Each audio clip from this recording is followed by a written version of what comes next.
Praise Lord दोस्तों, प्रभु यीशु मसीह के मधुर नाम में आपको बहुत बहुत सलाम।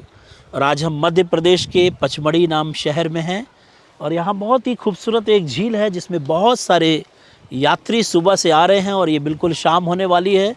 लोग आते हैं, थोड़ी देर इसमें एंजॉय करते हैं, गोता लगाते हैं, बोटिंग करते हैं, मोटर राइड करते हैं, फिर लौट के चले आते हैं। थोड़ी देर का आनंद जो पानी के ऊपर ऊपर है, लेकिन हम परमेश्वर का धन्यवाद करते हैं। हमारा परमेश्वर ना सिर्फ पानी के ऊपर ऊपर लेकिन हमारे अंदर उस पानी को डालता है। वो अपने जल के स्नान से हमें शुद्ध और पवित्र करता है और अपना अभिषेक हमारे ऊपर उंडेलता है। और वो कहता भी है कि तुम्हारे अंदर से जो विश्वास करते हो, जीवन के जल की नदियाँ फूट निकलेंगी। हालेलुया।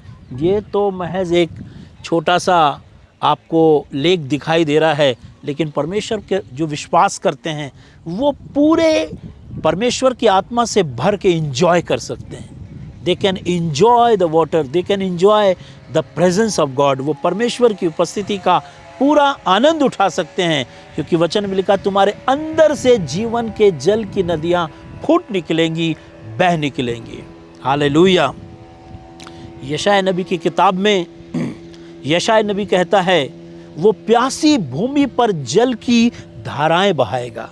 हालेलुया। आप देख रहे होंगे इस लेक में भी कुछ एरिया सूखा है, कुछ एरिया गीला है। यहाँ पर एक पानी ठहरा हुआ सा है, बाहर नहीं जा रहा है। पर यशायाह में कहता है कि वो तुम्हारे अंदर जो प्यासे लोग हो, जीवन का जल बहने लगेगा।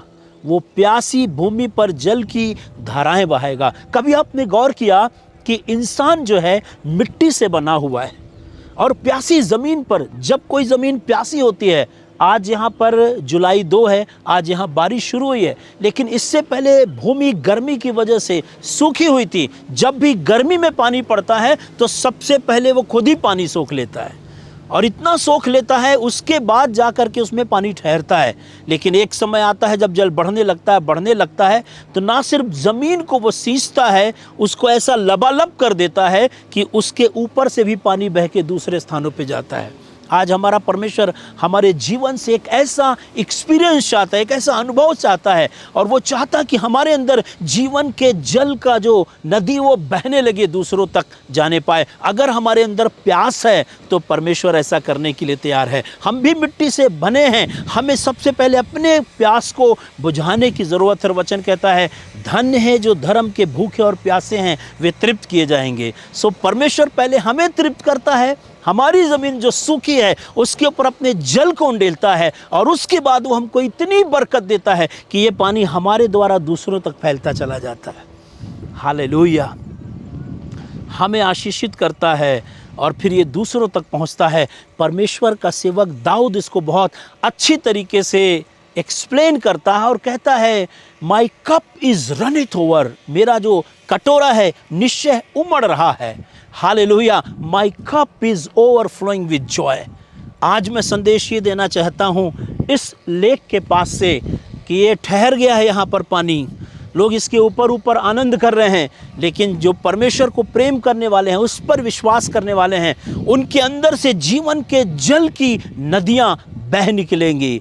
हालेलुया। क्योंकि उसका यशायाह में वादा है कि मैं सूखी और प्यासी ज़मीन पर जल की धाराएं बहाऊंगा। हालेलुया। सो मेरे कहने का मतलब है कि अगर हम प्यासे हैं तो परमेश्वर सबसे पहले हमको तृप्त करेगा, हमको सेटिस्फाई करेगा। जिस तरह भजनकार कहता है वो मेरे जी में जी ले आता है, वो मुझे सुखदायी जल के झरने के पास ले आता है।